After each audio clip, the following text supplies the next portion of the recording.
She said 2 words. What 2 words? What were they? What did she say?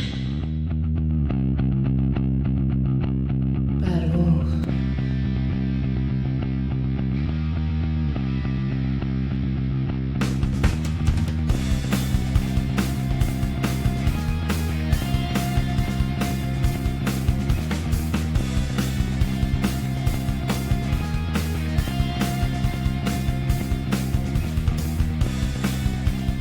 Are you afraid of the big bad wolf, Doctor?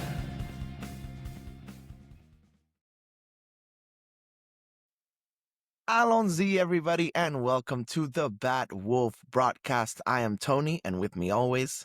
Oti. And today we will be talking about the latest episode of Doctor Who, Wish World. A lot of wishes, a lot of worlds. Or one world, I guess, but still, a lot of wishes. Doctor Who This, 7, the final yeah, reckoning. this is kind of this is Dead Reckoning Part 1 of the Doctor Who finale. We're getting this next episode this Saturday called The Reality War, but it's starting to get there. This is a very obvious first section of a two-parter. As we mentioned, like Doctor Who Yeah. finales have turned into. I mean, they haven't turned. They've kind of. I mean, at least for New Who, they've always been like a two-part thing. Usually that episode always leads into the finale in a great way. And same here. And there's some things to talk about for sure. Oh, there's definitely a lot of things to talk about. So, yeah, I mean, let's get right into it. Let's not waste a lot of time. I love when a Doctor Who episode starts like a Star Wars story in the middle of something, and you're like catching up with what's happening. And this episode, in a lot of ways, reminded me of some great RTD episodes. It reminded me a little bit of Human Nature. It reminded me a little bit of The Sound of Drums. So, some good company for this episode to be on. Oh yeah, 100%, 100%.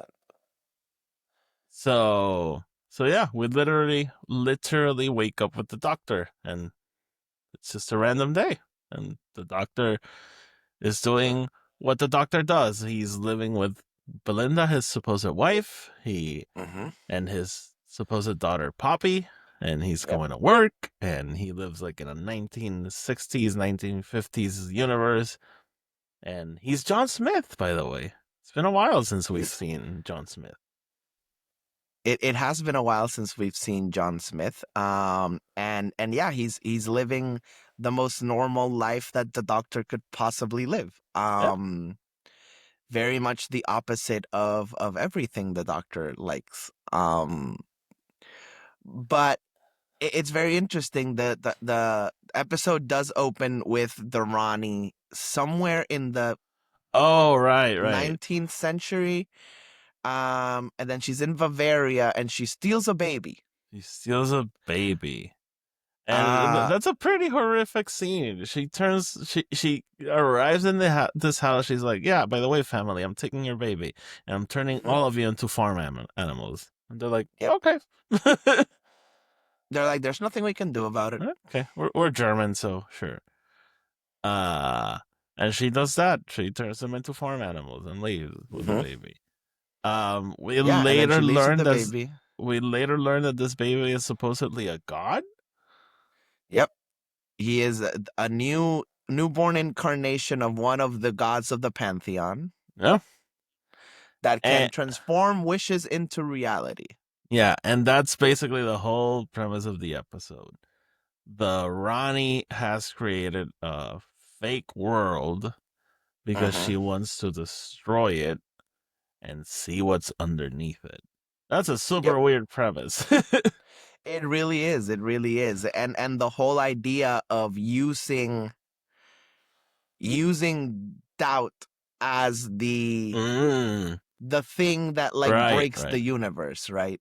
Right, because Yeah. No, go ahead. No, this episode also reminded me of The Lie of the World with Peter Capaldi and the mummies and the Yeah, pyramids, which like it was a reality, but it wasn't a yeah, reality, yeah. and um yeah, no, that was really really interesting because it kind of sets the tone, right? The Ronnie's, for lack of a better term, the dictator in this new reality, right? Yeah. And people like worship her, but they don't ask about her, like they don't talk about Eavesdrop. her. It's not like a thing, but they obviously worship her. Um It. Conrad is the CNN of I this. for there's this famous Nazi character, like who was like Hitler's propaganda guy. I forget their name, but Goebbels? is it Goebbels? I don't Yeah, remember. I don't I remember. think it's But yeah, so Goebbels. that's basically Conrad's job. Yeah. uh so that's it. She creates the world, and as you mentioned, she needs everyone to question what's going on. So it's an absurd world where Mm-hmm. uh cups just fall out of tables, and dinosaur fossils just walk around the earth, and And and that's normal.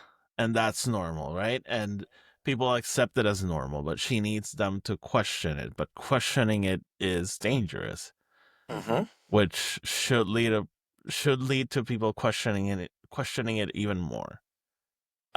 So Tony, before we go any further and start going into the episode as a whole, what do you think about Wishworld? I mean, I thought Wishworld was a, a great start to what I am to something that I still need more of. Like it's Okay. hard to describe Wishworld in it by itself when you know it ties in so much to the next episode. I thought it was good. I thought it was a great like kind of progression of an episode. How we got to places within the story I thought was great. How characters kind of like were popping in left and right I thought was great. Um I'm just much more intrigued about what's next. Yeah. No, I really like this episode. I really, really liked it. While I was watching, I was like, this is freaking crazy. Like, what's happening? But I do like a crazy bonkers Doctor Who episode where nothing Mm-hmm. really makes sense, and I'm just like, okay, I guess that's what we're doing. Oh, they're Yeah. married, sure. Okay. Oh, I guess uh, that's where we are. yeah, the the wheelchair community, the handicapable community is starting a revolution. Sure, they are. Like Yeah. that's Yeah. what Yeah. we're Yeah. doing. And I thought it was a lot of fun, and I like to see Russell T Davis take the show to weird places and be like, um, you know, I'm diving into all of it, and he. I was actually thinking about this the other day. He is doing. I'm not sure if he's doing a good job, but he's doing a job to Mm-hmm. service longtime Doctor Who fans because he's bringing back a lot of things. And this episode had a lot of Easter eggs from all the generations that were very fun too. I'm pretty sure I didn't catch all of them, but Mm-hmm. I did notice a couple, and that was pretty fun. Yeah, I think he's doing about the same a good a job as he did when he first revived the show in 2005. Like he needed to bring it back for new generations, but he also needed to cater to the people who grew up with the show. And he himself is somebody who grew up with the show and was a fan. So he feels like he he's just trying to find a way to do it right while still adding new flavor and new things into the show. And for me, I think he's doing a good job with it.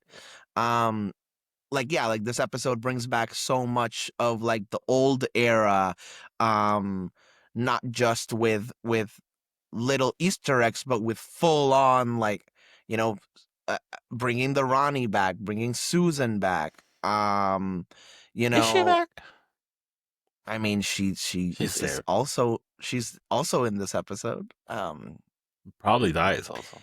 I think there's so much like Sutek is in the episode. That's crazy. Well, woman Sutek, but Yeah. yeah, Yeah. Sutek. Susan Triad. Yeah, Okay, Tony. So let's get the housekeeping out of the way, and we'll be right back let's in do it. a couple of minutes to talk about Wish World. Hey companions, before we get started, we want to remind you that you can listen to us over on Spotify, Apple Podcasts, Amazon Music, and wherever you get your podcast. Wherever you listen, make sure to follow and subscribe so the podcast episodes will pop up automatically in your feed and you don't have to look for them. If you're listening on Spotify or Apple Podcasts, make sure to leave us a 5-star review, which really helps us get to more people, and that way the show can keep growing. You can also follow us on Twitter, Instagram, and Threads at batwolf_FNI. You can also keep up with our co-hosts' adventure. You can follow Collectony52, which is Tony's collection page, and you can follow El Podcast de Star Wars, which is Odie's main Twitter and social media handle, but also his Spanish language Star Wars podcast. And our co-hosts also have Film Not Included, which is a podcast dedicated to discussing all sorts of films. The links to all these things I just said will be linked down below. Without further ado, let's get right into the Bad Wolf broadcast. So, Tony, Yes.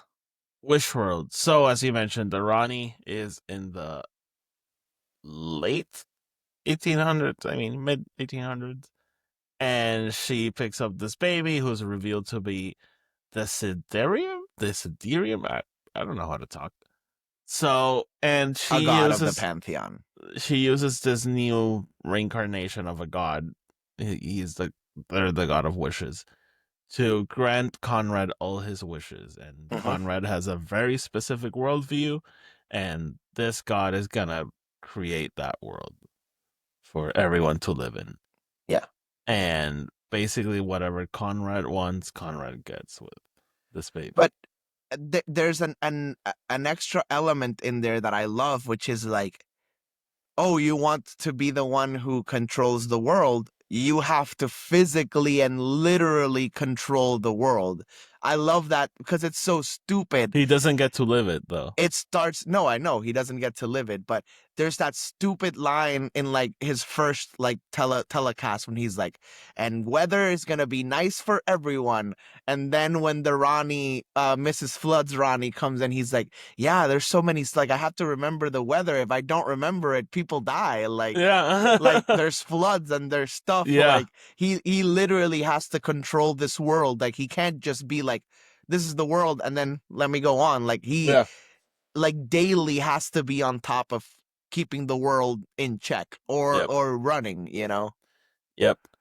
So that's what's going on with, and he goes on television and tells doctor stories. Apparently, Yes. he got the missing BBC scripts, and he's I reading I them. do love, well, some of them are stories that we know. Yeah. And then some of them aren't. Did you see the books? Yeah, they look like Harry Potter books. I know they look Yeah. like the Harry Potter books. I that's 1,000% intentional. Of course it is. Yeah, Someone yeah, had to yeah. design it, unless they used AI, which No, which no. that means copyright issues. No. Anyways, so yeah, no, that was pretty cool to see. So in the meantime, Oh, one thing. Doctor Who, that's his name. that's his name. Yeah, the Adventures of Doctor Who. Yeah. So, while this is all happening, the Doctor is also being tranced into believing this. He is going as John Smith. He believes he's married to Belinda. He has a daughter named Poppy, which is, one of his many stories. And he goes to work. Belinda stays at home. They have this 1950s life. Yeah. And one morning, as he's about to leave work, he stumbles onto Ruby. And by stumble, I mean he opens his door and she's there. And she's there.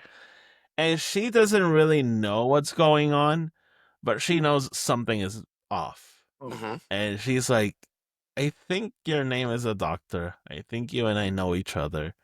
And we don't remember. And the doctor's like, who the fuck are you? Like, stay the fuck away. Uh and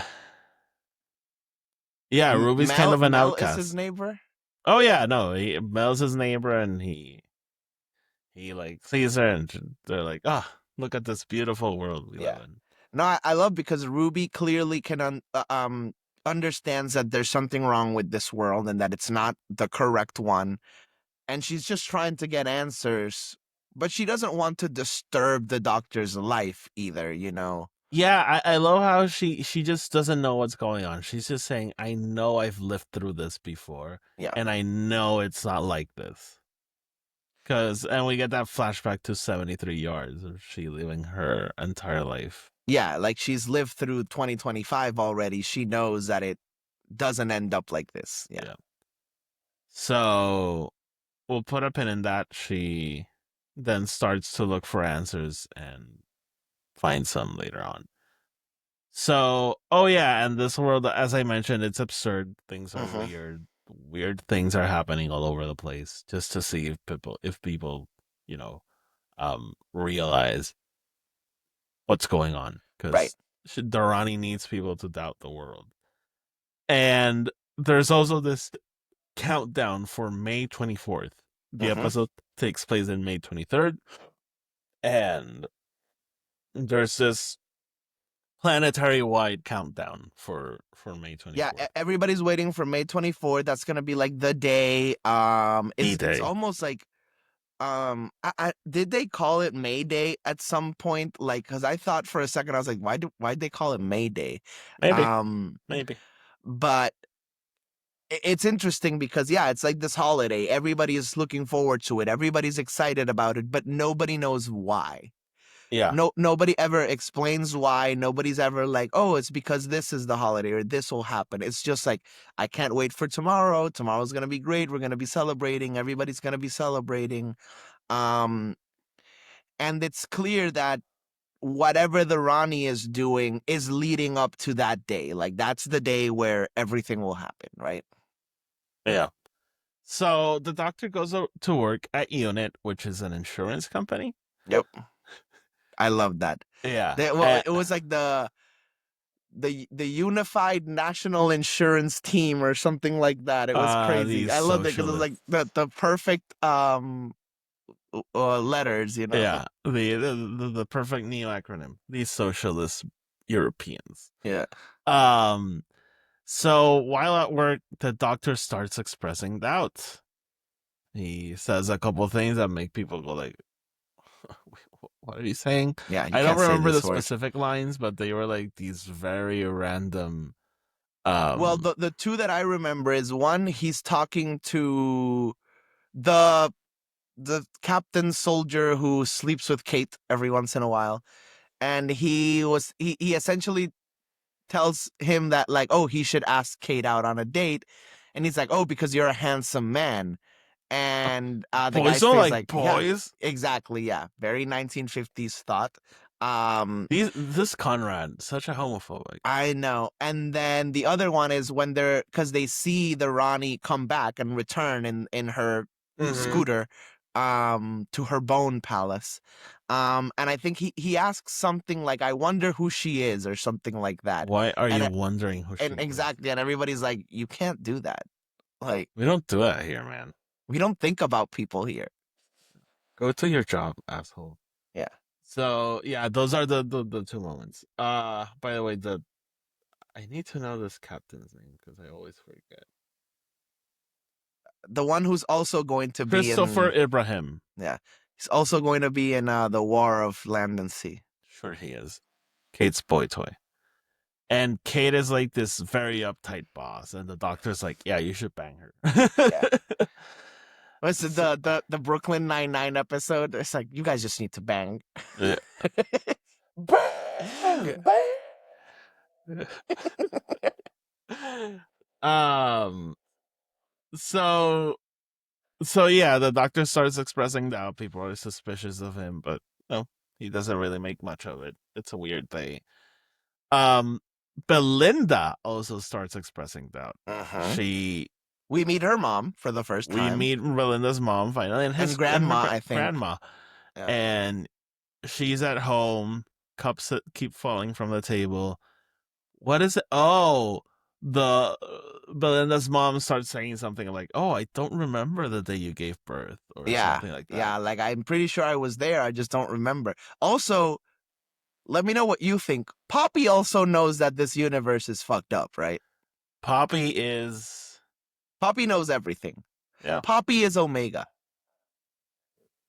Maybe. There's some mysteries with Poppy. We'll get to that at the end. So, yeah, Belinda slowly starts to realize that she doesn't remember anything from this world. It does have one of the most random moments in this episode for me, where it's like she just runs away from home to scream by yeah, and then comes back. and then comes back. She's And like, then not just comes back a bigot, because then she calls the police on her husband. Yeah, you just did this. She leaves, she goes to the forest and starts screaming. So I was like, okay, she clearly knows what's going on. I thought she was gonna go to the office and try to get the doctor. And then she's at home and it's like, no, we're doing this. Reality now. I'm back. I'm watching Fox and Friends. Yeah. Pete Hexes is on TV. So yeah, she just leaves, screams, and comes back. So the doctor comes back home, and while he's just watching TV, Rogue shows up. First Susan and then Rogue. Yes. I don't care about Susan. I know, but Rogue is back in hell. He's in hell, literally. He's in the hell dimension. He's like, this is very difficult because like there's not good reception in hell. Oh yeah, he's like, there's not good Wi-Fi here, so I gotta do this quick. Yeah. So, and he essentially tells him like, this isn't your reality, like this isn't the real world. Yeah. Yeah. Basically, he's trying to get the doctor to see why this world is not real. Yeah. Yeah, and he just tells him, just remember, tables don't do that. And the doctor then starts, putting all the cups on the table again and seeing them fall. And then Belinda comes in and she's like, what are you doing? And he's like, this doesn't make any sense. Like, look. And Belinda's like, oh no, he's expressing doubt. I also love that they call the cup thing the slip. The She's slip. like, oh, that's they just a slip. Don't worry about it. Slipping. And Belinda calls the cops narc. And they take the doctor away because he's expressing doubt, but they also take her away because the only reason she could realize he's expressing doubt is because she's expressing doubt herself. Exactly. She knows how that looks like. The vicious circle of doubts. Yep. So, okay, let's catch up quickly with the Ronnie. I think we should catch up quickly with the Ruby. Okay, sure. Yeah. Let's do that.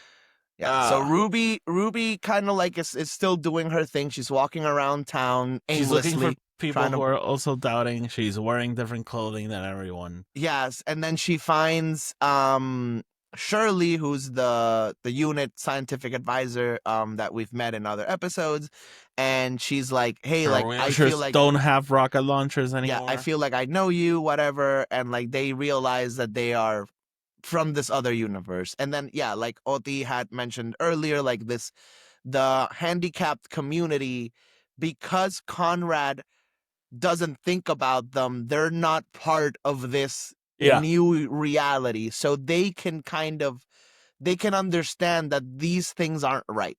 That there's a whole other universe where like they are actually like, not that they live a better life, they're still kind of disabled and they still have all these issues. I'm pretty sure they live a better life. They're living like in tunnels. Yeah. No, 100%. And then she kind of like realizes, okay, there's this separate reality that's true, and we need to figure it out. And then they come up with this plan to like infiltrate or like mix the signal of like Conrad's TV show, right? They want to hack it or something. Yeah, they just want to infiltrate Unit and take out Conrad or something. Right. I didn't really get what their plan was. Well, because Ruby's obsessed with Conrad. She feels like she has a connection to him. Which she kind of remembers that she has a kind of as Yeah. you said. This is like every abusive relationship. She wants to go back to him. Her whole thing is that she says that if she can look at him in the eyes, she can remember who he is. The hate. The hate. Speaking of hate, Ruby, your family does not like you. All right, her mom. This is the second finale where her mom hates her guts. Yeah.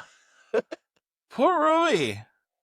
She's the best of us, and she's Poor getting Ruby shit never from gets everyone. any love. But that's also a great thing, because that's one of the things that makes her realize that this isn't right. It's like, this has happened before. This isn't the first time this has happened. Like, Yeah, poor Ruby, man.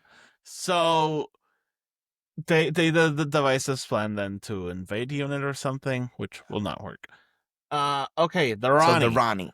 The Ronnie, as we said, she was looking for babies back in The time. Ronnies. The Ronnies. And she arrives in the Bone Palace to exposition dump, I guess. Yeah. Mrs. Flood is clearly like the servant. She does everything the Ronnie wants. Conrad is just like a prisoner there. Because, like, yeah, it's his world, but he can't go out. He can't live it. And there's this weird creatures that I sent you the pictures during the week that, like, what the fuck are they? But Yeah. they're cool. And, you know, the Ronnie is being a little bit vague with her plan. The Silver Rassilon is there. There's this clock with I forget the Just time anchor. The time, yeah. Oh, No, the but Vindicator is the on Vindicator it, yeah. is the... Yeah, I also love that she's being vague about stuff, but she's being a Ronnie. She's being a Time Lord. And there's this thing about Time Lords. They get so jovial when a thing is like, I always think of like the Master, like he dances around and like does all these things, like and we see that with the Ronnie. Like, I love that she just grabs the Doctor and starts like twirling in the middle of the room, like you just saw your best friend again, for 1,000 years. Yeah, that's like the thing with Time Lord villains. They are kind of friends with the Doctor. Yeah. And so Tony, and I'm gonna start diving into Questions, go. speculation for next season, for the next episode. Is this really the unholy trinity? The Ronnie, a Ronnie, and Conrad? No, I believe the returning character will be the third part of this. So you think the unholy trinity is the Doctor, the Ronnie, and Omega? Yes. Okay. And I still don't know if Missy is not coming back next episode. So, because that's what I'm going at. I think the unholy trinity could be Omega, Missy, the Ronnie, and Omega. The Ronnie and the Master. I think that would make more sense. Because, like, I was seeing the behind the episode, and Russell T. Davies was like, oh, the Doctor usually has trouble with one villain in finale, so I wanted 3 villains. And I'm like, is it really 3 villains? Like, is Conrad and Mrs. Flood a problem for the Doctor? I don't really think so. I think it's gonna end up being one of these things where, like, Conrad is one of the villains, but Conrad is really Ruby's villain, not the Doctor's villain. You know what I mean? Yeah. So, again, we can talk about it more later on. So, yeah, anything more with the Ronnie before the Doctor gets there? She's just, like, happy to be ending the world. Yeah, she's just ending the world, and yeah, the other thing is, like, she sets some bombs on, like a balcony, but that's for later. Again, exposition dump.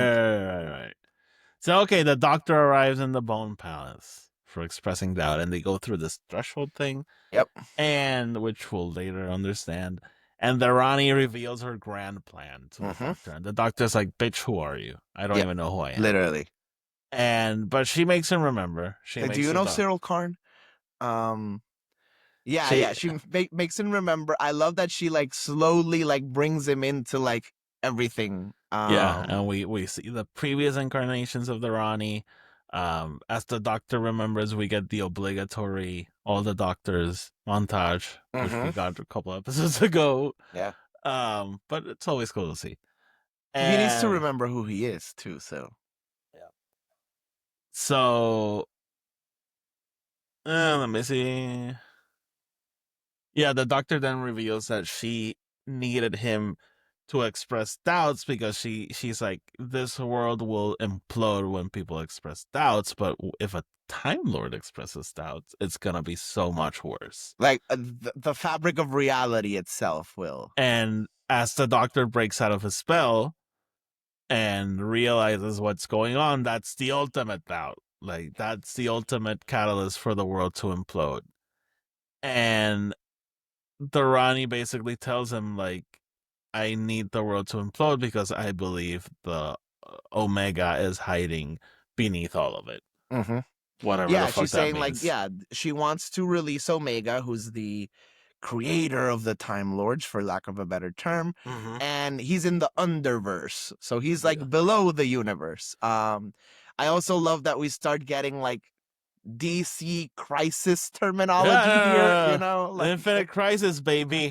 but yeah, he's in the underverse, and obviously, you know, she needs to collapse this this fake When it's reality to Superman get there. coming Yeah. through the fabric of reality, too. Yeah, literally punching his way through. Yeah.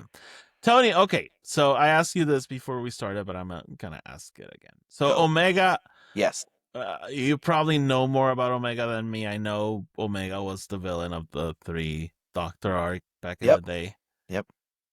But He comes back too for another arc. Yes. with the Timeless Children Act, yes. I was under the impression that the first Time Lord was the Doctor. The first Time Lord, yes. And that's where we need to start to understand. But then the Ronnie refers Omega as the first Time Lord. So I was like, wait, Yeah. is this just like the first incarnation of the Doctor before Hartnell? So and again, it could be because there are still like the veil. That is the incarnation of the Doctor that I want to explore the most. And it's one that we never have, really. We've only done it once, I think, in Old Who. So Omega it's interesting because Omega has always been kind of titled the first of the Time Lords, right? Or the leader, like the one who created them. Really, what that means is he was an engineer who created the technology for the Time Lords to time travel and to be able to do all of that. Whereas what the Timeless Children tells us about the Doctor is that the Doctor is the one who brings in regeneration to the Time Lord lore. So I think there is a place for these to be two separate characters. But there is this idea of like, could Omega be an incarnation of the Doctor from way, way, way in the future or somewhere in his past that does come back and integrates himself into Time Lord society? Yes, I'm pretty sure there's room for that. So I'm gonna ask you the question: what do you think Omega is gonna be? Do you think it's gonna be in an incarnation of the Doctor, or are they gonna be their own thing? I think they're going to be their own thing for now. That's a cop-out answer. I know it is, but it's legitimately what I think. Okay. I think it's going to be Omega for now, and then who knows if in a couple of seasons or something, it's the reveal of like he's always been the Doctor. When Chibnall takes over the show again. Yeah. Okay. So, okay. The Ronnie then, as the world starts to implode at midnight, the Ronnie's like, "Oh, Doctor, you need to see this. Like, everyone you know is gonna die, including Susan, apparently, and Ruby. Everyone you've ever loved." And they take Belinda and take her out of the threshold, so she will Mhm. also die. And the Doctor is then locked in a balcony as the entire world implodes. And once everything is in motion, the Ronnie's like, "Okay, I don't need you anymore," and she blows up the balcony with the explosives that she set up earlier. The Doctor begins to fall into the oblivion. Yeah, into The void. he's or falling whatever. into London that then becomes nothing. Yeah. And by the way, great visuals of London just like disappearing. Like, Oh, yeah. I love and that feeling of how the fuck is he gonna get out of this? But he will. He's the doctor. And yeah, He's the doctor. yeah. The world is ending. May 24th is here, and that's it. The episode ends with the doctor being like, "Wait, I do have a daughter, and you said I didn't. But if I do have a daughter, that means boom, got to black." Well, I think he kind of like is saying that Poppy is legitimately his daughter. So she's the doctor's daughter. I believe so, Oh. and what would then be Susan's mother, I guess. So that's one of the questions I had for you. Like, and I actually never looked this up. That episode where we meet the doctor's daughter, is that Susan's mom? Like, is that confirmed or no? With Tennant, you mean? Yeah. I don't think so. No. So that's her aunt. Yeah, her aunt. This doctor, he has kids everywhere. Literally. He has like timeless kids, countless kids. So The timeless children. the timeless children. Those are the doctor's bastards everywhere. So okay, The you think doctor's that bastards. you then think Poppy is one of the doctor's children? I We're believe all so. the doctor's children. Yes, we are all children of the doctor. Okay. So Tony, what do you think is gonna happen in the next episode and the final episode of this season? So okay, the question in the room with everything airing at the same time, is the doctor regenerating? I hope not. I don't think it's there. I don't think it's there. No. he could. It would be super random. I don't think it's there. By the way, I was reading like if he were to regenerate, his tenure would not be that much longer than Eccleston's, if you really think about it. Yeah. Because these seasons are way shorter. It would be like 3 episodes longer. Yeah. 2 Christmas specials, which isn't nothing, but yeah. No, you're totally right. You're totally right. All right. So where do I think we're going? Okay, reality war. So I think we're gonna wake up in this new reality now. All of these people are gonna wake up not knowing that any of this happened, right? Because of the threshold thing of it all. Only the people inside of the threshold will remember. So you think we're gonna wake up in a new world? I think so. Just like we did in this episode. Just like we did with this episode. But this is going to be a world where Omega and the Rani are fully in control. So you think the Rani is gonna find Omega? I think so. Well, I think Omega, as we've kind of like established, he's the one who waits. He is the one who people are, even the toy, not the toy maker. Was that his name? Yeah, the celestial toy maker. He's afraid of Omega. So all right, the one who waits. I'm interested in that. That's what the Rani calls him again, the one who waits. Is this finally the Meep's boss? I think so. So the boss. I think we're gonna start to realize that maybe this was all Omega's plan, and he little by little did it somehow. And yeah, I think it's just gonna be one of those like the doctor trying to figure out how to fix all of this without understanding maybe he doesn't remember who he is either or something. I don't know. But he remembered. I don't want them to do the whole, I don't know who I am. I'm John Smith again. Just because he was outside of the threshold when it all happened. That's the only reason why I'm like, oh. Right. I mean, he was inside, but he fell. What if Poppy regenerates into the doctor? What if Poppy is Puppy? Puppy's? What if Poppy is Omega? Damn. Okay, Tony, and is the Master coming in? Is that something that's gonna happen? My heart says yes, but my gut says no. Yeah, I think that's something that would have been revealed in this episode, like at the end. But I also do think, like, if the Doctor is going against 2 other Time Lords, he could use another Time Lord on his side. He could. Yeah, I don't know. It's hard to say because yes, the Doctor could use somebody on his side, and yes, it would make sense. The tooth thing is what I'm like. Right, because the Tooth thing was, like, clearly the master. So Do you think Mrs. Flood is the one who grabbed the tooth? I think so, yes. So the tooth is around there somewhere. Maybe the Doctor finds the tooth and he's like, perfect. Break in So case of Missy's like, emergency. finally! Yeah, That'd be wild. that would be wild. We'll see. How do you think it's gonna go? I have no idea, man. Like, I really don't know what to expect. Like, will the episode start with the Doctor falling and just figuring it out and being like, oh, if I ram out into this, I can go back up there. Also, where is the TARDIS? Oh, and that's like another thing that pops up. She's like, you haven't even questioned where the TARDIS is. So Damn.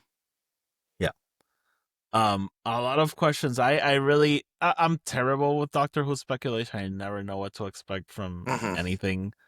I just hope it's good. Me too. It's good. Me too. I wish we do see the Master. That's I don't know. I feel like these 2 seasons have missed a little bit of. I mean, and Russell has done a good job bringing things in, but like, I don't know, just make me feel at home. Bring in a new face and an old face and Bring I'll be happy. me an old face. Tony, is Rogue showing up in this episode? I want to say yes again. You see should he talk about that scene? Did you not see that clip? No. So that was recorded during the first season, or when that scene with Rogue telling the Doctor. And Shruti was saying that when they shot Rogue, Jonathan Groff was telling him like, "Oh, they made me record some scenes for the next season. Something about some tables. I have no idea what it means." That's so interesting. And Shruti was like, "Oh, crazy tables." Yeah, because I'm assuming Shruti still hadn't read the script. No, he hadn't read it, and Jonathan hadn't read the entire script. They just gave him the line. Talk about tables. Talk about tables for a second here. So tables don't do that. That is so interesting. Yeah. So yeah, Tony, I think we can leave it there. We don't know what's gonna happen. I just hope it's good. And I'm excited. I'm super excited. I really like this episode, even though it created more questions than answers. I was happy watching it, and I was excited to see everything unravel. And I'm excited to see the next episode unravel. So yeah, no, agreed. I think it's been leading up to a really good finale, so I just hope that they land it.